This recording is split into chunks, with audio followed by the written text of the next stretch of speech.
সুইটি, তুমি এটা কি করেছো? পরীক্ষার খাতায় গান লিখে দিয়েছো? তাহলে তুমি কিভাবে পাশ করবে? ম্যাম, কোনো না কোনো ভাবে পাশ হয়ে যাব। যদি তুমি পাশ না হও তাহলে তোমার বাড়িতে গিয়ে বলে দিব। ম্যাম, তুমি একটু পরপর খালি বাড়ির কথা বলো। ম্যাম, আপনাকে হাত জোর করে বলতেছি, আমাকে যেভাবেই হোক পাশটা করিয়ে দিয়েন। আরে বেটা, তুমি তো পাশ হয়ে যাবে, তুমি তো অনেক ভালো স্টুডেন্ট। তাহলে কি ম্যাম আমি পাশ করতে পারবো? হ্যাঁ, তুমি পাশ হয়ে যাবে। ও ঠিক আছে ম্যাডাম, ধন্যবাদ আপনাকে। আরে ইয়ার, ম্যাডাম বলেছে ফেল করলে বাড়িতে বলে দিবে। বলেছে ফেল করলে আগে বাবাকে বলবে। হ্যাঁ সুইটি, তোমার বাবাকে বলবে। সুইটি, তাহলে শুনো, আমি তোমাকে একটা আইডিয়া দিতেছি, তাহলে তো ম্যাডাম তোমার কথাই শুনবে। বুঝতেছো, আমি যা যা বলেছি তাই করতে হবে। আল্লাহর এই সুন্দর নামটি দেখে যে ভিডিওতে লাইক করে চ্যানেলটি সাবস্ক্রাইব করে দিবে, হে আল্লাহ তুমি তাদেরকে হজ করার তৌফিক দান করো। বাচ্চারা চলো সবাই পরীক্ষা দেওয়া স্টার্ট করো। হ্যাঁ সবাই শুরু করো। বাচ্চারা তোমাদের কাগজ লাগলে এখান থেকে নিয়ে যাও। ম্যাম, আমারও কি লাগবে কাগজ, নাকি তুমি এখানে এসে দিয়ে যাবে আমাকে? হা হা হা। আরে না না বেটা, তোমাদের লাগবে না, সমস্যা নেই, তোমাদের কিছুই লাগবে না, তোমরা মন মতো লেখো। সুইটি, তোর আর আমার আইডিয়া কাজ করেছে।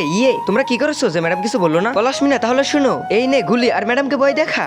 হ্যাঁ রাজু, ঠিক আছে, এই তো। আবে গুলি তো উল্টা ধরেছিস, ঠিক করে ধর। ম্যাম শুনো, নড়বে না। যদি তুমি সুইটি আর রাজুকে না পাস করো তাহলে তো তোমাকে উড়িয়ে দিব। ঠিক আছে ঠিক আছে, ওদের দুজনকে আমি পাস করিয়ে দিব। সুইটি চল।